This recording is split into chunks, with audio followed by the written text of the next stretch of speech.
there, comic book people of the world. It is Wednesday and it's comic book day. I haven't done a comic load in a couple weeks. It's also Independence Day, by the way. If you live in the US, happy 4th of July. But let's go ahead and talk about the comic books that I read this week. First up is Star Wars issue number 50, Hope Dies Part 1. Whenever the rebellion looks like they're getting ahead, that's really just a subterfuge because something else is happening in the background. Being that this is taking place in between episodes 4 and 5, we already know that the rebellion doesn't succeed yet, but they are starting to build up their alliance with other systems. Unfortunately, they're betrayed by one of their new allies, who happens to be Queen Trios of Shu-Torrent. It's just a big mess for them, and you feel horrible for the rebellion at this point. XMen Gold issue number 31. This is somewhat like the aftermath after Kitty left Colossus at the altar when they were supposed to get married, but it also focuses on Prestige, also known as Rachel Summers. I never really realized that her and Mesmero had such an adversarial role, but they do, and he's playing with her mind throughout this issue. This is probably going to have darker ramifications later on down the line, though, because this is only the first part to this story. The Walking Dead issue number 181. Rick is starting to get introduced to a new colony called the Commonwealth. I feel like we've already read this storyline a couple times already, but you know what? It is what it is. I mean, they have to kind of show what's happening in this whole zombie world where other colonies and other civilizations are starting to rebuild and work together.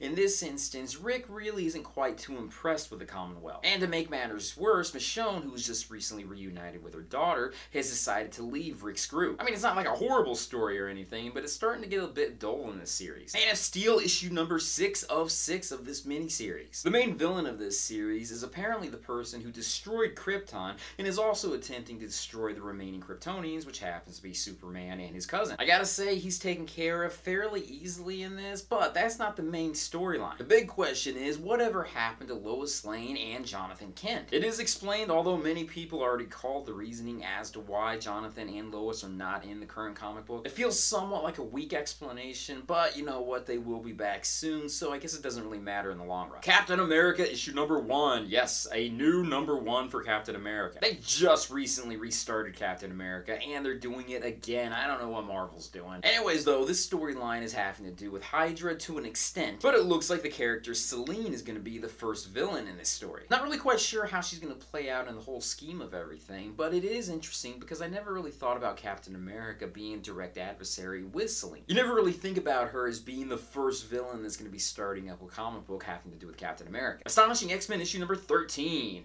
Havoc, who was once a villain in the previous issue, is now a good guy again, and he's attempting to recruit for his new team of X-Men. I am quite happy that in this issue they do call out the fact that he was a villain recently. There are a lot of different characters that flip-flop from being good and bad, and a lot of times the characters just kind of look the other way. So I am glad that they're legitimately talking about it. There is a huge wow moment at the end of this issue. There's a big surprise of a character returning back. Although it shouldn't be too huge of a surprise, many characters do return back. So I mean, this is something that was expected. I guess I just wasn't expecting in this issue. Finally, the last comic book that I had a chance to read this week was Batman issue number 50. This is supposed to be the wedding issue between Catwoman and Batman. Unfortunately, many people out there, including myself, was already spoiled by what happened in this issue. I am going to go ahead and say it out loud, so if you're one of the few people who have not been spoiled, I am warning you right now, turn off this video. But Batman and Catwoman do not get married. The issue itself was still fairly nice, as we had a bunch of different artists come in and show different storylines that had Catwoman and Batman both in it. Although the final panel in this issue left a lot of questions up in the air. There was a lot of characters being shown that I didn't know worked together, or who even exists, being that one of the characters for sure I thought was erased. But I hope it's going to be explained and not another one of those questions that are just kind of left in the air where nothing is ever resolved from Batman. But that is my comic load for this week. What did you guys read? Leave comments down below and let me know. But with that, let me end this video. If you haven't done it yet, subscribe to my channel. Also, if you like this video, hit that like button. Check out my Patreon site when you get a chance. Check out my social media sites, my websites, and everything else out there. Peace, love, namaste, and I'll see you guys later. Bye.